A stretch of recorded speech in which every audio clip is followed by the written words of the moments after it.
So, first things first, good morning, and I'm back. So, I want to kind of discuss why I haven't done the live sessions. I've been very busy with another project of mine that has just taken away so much time, and waking, I've been waking up very early at 7, but I just wouldn't have time to get on the live sessions at 9:30. So I figured moving them 30 minutes wouldn't be a bad idea. Usually at 9:30 we always see the market open. We have a dramatic movement, or sometimes we don't have anything at all, which is, you know, there's more of a chance that there'll be a dramatic movement than nothing at all. But for example, today was nothing at all for the first 5 minutes. But yeah, I'm gonna start doing the live sessions at 10 a.m. Eastern time. So let's get straight into them. Let me pull up my dashboard, and we will get started. Trading view. All right. Let me share my screen. Awesome. We are good to go. Okay. So charts. US30, which is what we care about seeing. And US30 is now falling to the downside. So something I do want to go over is where I made mistakes, right? Because I feel like I've been making a lot of mistakes. I'm 0 and 4, meaning I've lost 4 times in a row. And it's really annoying, but at the same time, I have to understand where are the mistakes being done. So we are going to take this market here, for example, where I sent out a signal yesterday. I send out a signal going in for a sell, thinking that the market has already reached an area of resistance. Let me draw this closer, move this to the side, and put this closer here. And we'll do it like this, so boom. And zoom it in like this. Okay. So I had an area of resistance from back here over here. And based off this area of resistance, right, where there's resistance back here, resistance, resistance, and then resistance right here, I thought it would be a good idea to sell. The problem with the sell is that, as you guys can see, it didn't break past this area right here. It didn't break past this area, past this trend line. If it would have broken past the trend line, then we would have expected to see a continuation to the bottom. But what I want you guys to notice that's very important is the level of support that there is. There's previous support back here, and this is why wicks are so important. People all the time say wicks are not important. Don't go based off wicks. Right here, you could clearly see a wick back here for support, support, support. Then you have some candles that broke past it to then come back up. And then based off these wicks hitting that area of support, the market hit this area of support to continue its rise to the upside. That's why wicks are so important to see and to calculate whenever you're trading. They're super important because they identify areas of exhaustion where the market could potentially reach if it had enough power, whether it's buying, whether it's selling. So then the market moved towards the upside. Now, where I should have started looking for sells is in this area right here, because there is multiple different confirmations. Let's start off with the first one, not even looking at the previous market. We're just going to look at the current present market, meaning we'll look at, let's say from here, let me draw a line, vertical line. We'll look from this blue line and further, right? So the first thing we see is a market that's been consolidating, right? We see the market went down, market goes up, market goes down, market goes up, market goes down, up, down, up, down, up. The main thing that I want to hint out is that there is an area of resistance. Where's the area of resistance? Where what? The wicks are at. This is why it's so important to understand wicks and to see them, because there's resistance right here with a wick, resistance right here with a wick, resistance right here with a wick, wick, wick, and then wick again. Now, what I want to highlight about this, right, is that if we were to draw out a support in this area, we see that the market starts to break from the support and come back up and come back up. But what's really important about this is the direction and the angle that the market is taking. If you look at the direction and the angle that the market's taking, and we use a parallel channel, right, and we mark it from here to here, we see that the market starts taking a downwards direction. Consolidation going up and down straight across. Then consolidation, but breaking to the downside. So consolidation or ranging, which is kind of the same thing, is very important to look at, because if a market is consolidating, but it's consolidating towards the upside, then you have a bullish consolidation, meaning you have the market consolidating going up. In this example, if you have the market consolidating going to the downside, you have a bearish consolidation, because it's going down, but it's still consolidating. It hasn't broken like this previous market that broke towards the upside to break down to then break up again. It's not like this. It's a different market. So we look at the market breakdown, and then right here we see the major breakout, which happened at 10. It happened literally a couple minutes ago. So we go back here to 9:30. At 9:30, the market tries to push up, right? Fails, right? And then it comes back down, right? So from 9:30 to 9:35, we don't really have a lot of action. Then at 9:40 is when you see the action start to take place. So then the market went down and left a huge gap, right? Since it left that gap, now the market's in this area down here. So what should we do with this market? Well, the market, the previous day, the previous 2 days, which is Sunday, Monday, have been going up, because you also have to account for Sunday. So Sunday it went up and yesterday it went up. Would it make sense that today it would go down? Absolutely. So we are going to extend this previous support that was here and previous support that was previously here. We're using the extension of support to understand where the market could potentially reach to. As we see, it's already reached this support. So now there's an area that we're going to work from. We're going to work from this resistance, which is going to be new resistance in my opinion. We'll work off this resistance and this support. When the market comes back up, let me grab my path tool. When the market comes back up to this resistance and then comes down, or has indications of it coming down, that's where we will enter. That's where we will enter, when the market comes up to this area and then it has indications of coming down. If that were to happen, we will be shorting the position. And this is what the position will look like. So it's really all about a waiting game right now. We just have to wait for the market to do its thing.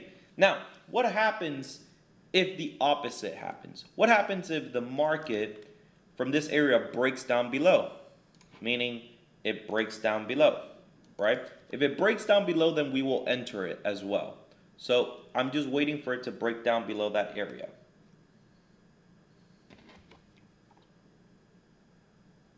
Okay, it's still hitting the support.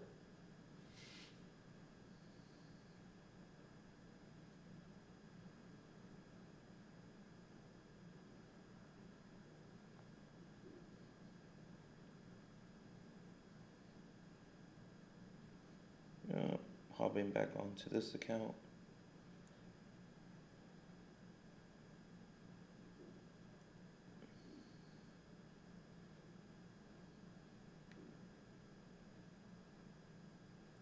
Okay. So you guys could sell US30. Sell US30. I'm going to be typing out the signal here.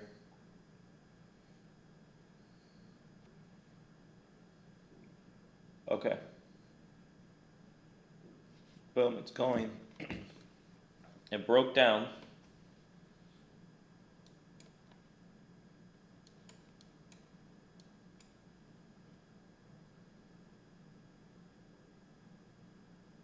And I send the signal based off the price on Gates FX because majority of us at TradersMrk use Gates FX.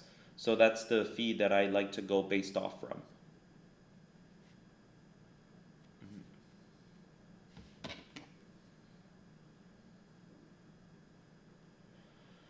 All right, now we wait.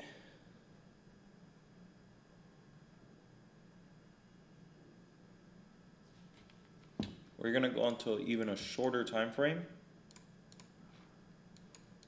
And this is what I want to see. So the market came back up for resistance, which is completely fine. Now we want this market with the following candle to come back down.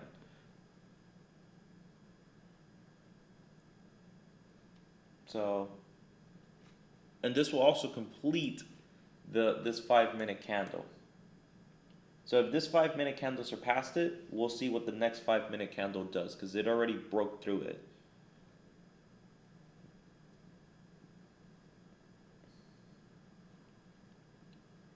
While that is moving, I'm going to go on to USD CAD. So I don't trade Forex pairs whatsoever, but I always like looking at USD CAD or a few other Forex pairs to see the correlation between USD CAD and US30. So when I'm speaking about correlation, what I'm trying to say is if US30 goes down, or I'm estimating it that it's gonna go down, USD CAD should have a projection of it going up. So what one does, the other one does the exact opposite. And this is why I like looking at USD CAD, because when USD CAD goes up, US30 comes down. As we could see from this example right here, if we were to break the charts into two, right? We have USD CAD here, and then down here we'll have US30, right? You see right here that USD CAD broke to the downside while US30 is breaking towards the upside, right? Broke to the downside, and then right here, right, at 940, USD CAD broke towards the upside. I'm going to zoom in. USD CAD broke towards the upside while US30 broke to the downside. Then you have a major gap. You have a major gap here with US30. The same, you're not going to see the same gap with USD CAD, but you see a huge wick where they tried to sell off on USD CAD, but ultimately failed, indicating a bullish run that's going to happen. The market then comes back down to now go up. There you actually see a pattern. You can see a potential double bottom. So if USD CAD moves towards the upside, US30 will come towards the downside. Another pair I like to look at for this same reason is called the VIX, which I love how the VIX, the Volatility S&P 500 Index, hear the name, volatility, right? If this goes up, which it is, and it looks amazing, then US30 will come down. So we want these pairs / instruments to continue to go towards the upside, so US30 could come to the downside. I don't really look at gold too much. I leave that to Isaac. Isaac is the gold specialist in our community. But we see that gold has also moved up. It's at $3,376. So gold's moving up as well. In the long scheme of things, I think that, we could see gold hit higher highs this year. We could see it go up, definitely, because it's not that far. Let me just make gold the single chart. So we see here with gold, we'll go into the, 1 month, so you guys can see. Zoom this in. So this is the 1 month time frame. So we're gonna look at the last 4 months. Look, 1, 2, 3, 4. Gold is at an all-time high, meaning that the US dollar really doesn't mean shit. So I would strongly suggest that you guys start diversifying yourselves into different cryptocurrencies that have some type of significant value. For example, Bitcoin is one of them, Ethereum, and so many others.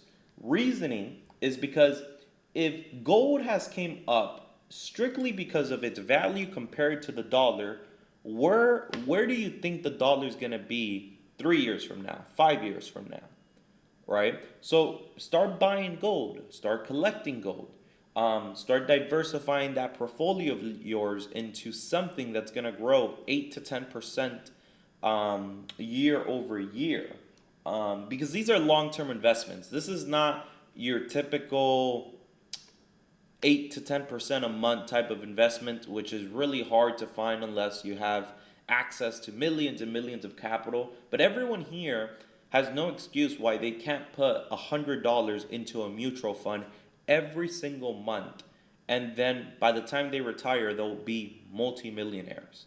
Because if I go here, right, and I go to Google, and I'm here in Google, and I use compound, I wasn't typing, compound interest calculator, right? We'll go to this one right here, which is the first one, right? And we'll go to annually.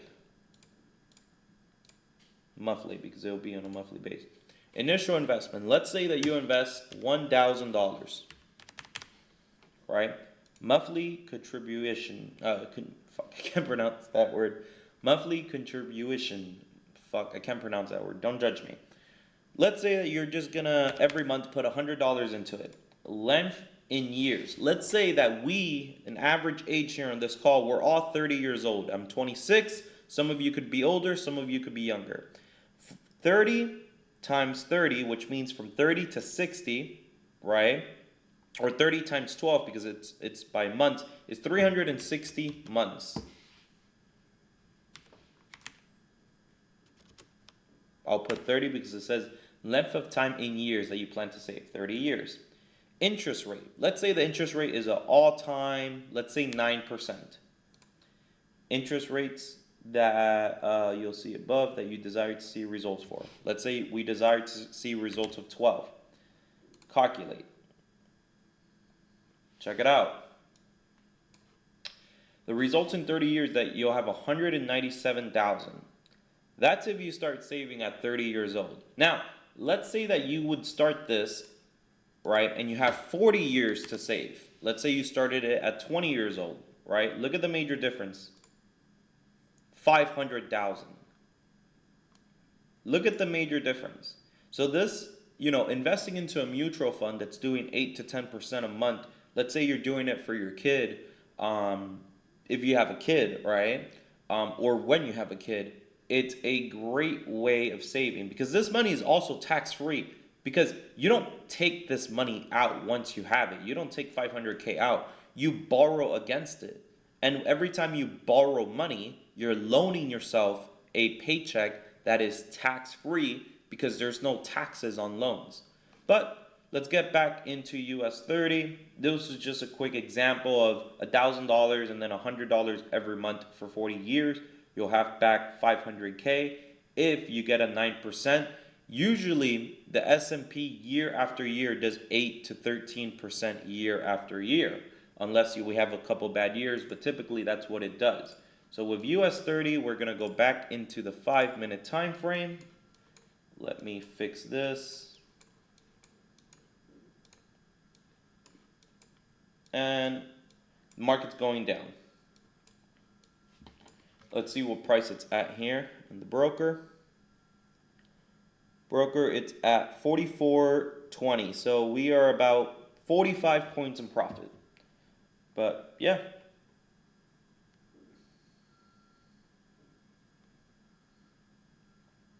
Besides that, I do have a Zoom call coming up now in 2 minutes. So I'm going to exit out of this call. But tomorrow we will have a call at the same time where I could stay on a lot longer with you guys and stream for a lot longer. So tomorrow I will see you guys back on the charts. I will continue to update you guys on this trade as it continues to happen. But I appreciate all of you for hopping on. I hope you guys have an amazing day.